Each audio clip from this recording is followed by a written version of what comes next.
The amount of firepower coming in the next day or two from us is going to be overwhelming.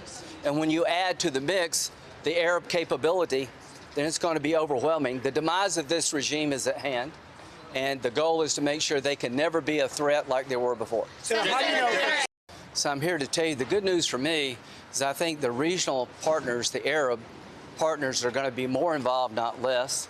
They're not going to break. They're going to get in the fight in a more direct way. And Iran made a major miscalculation by attacking Kuwait and Qatar and Saudi Arabia. The countries now are more intent than ever to end the threat forever.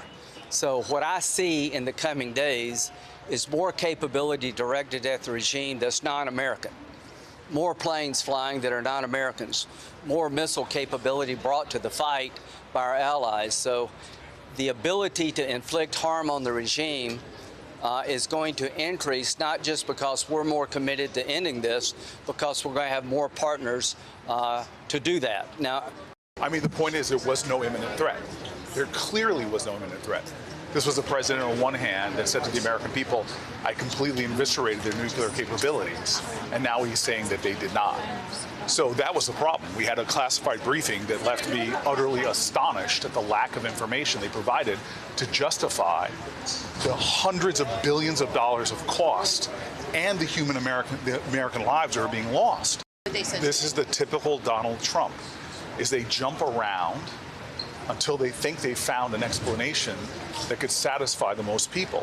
They have changed their justification for this time and time again, and we got nothing that even approached a justifiable reason for the president to commit an act of war by attacking another nation. So why can't we all just say the world is safer and it's more just now because of that, what this happens? You don't have to agree on everything, but it's like, yes, I'm the only Democrat because I'm not afraid of my base to just say, you know what, this was overall a good thing. You don't have to agree on everything. So I'm going to be honest. So, like, why can't you just acknowledge that one of the most evil people on the face of the earth was erased? That's a good thing.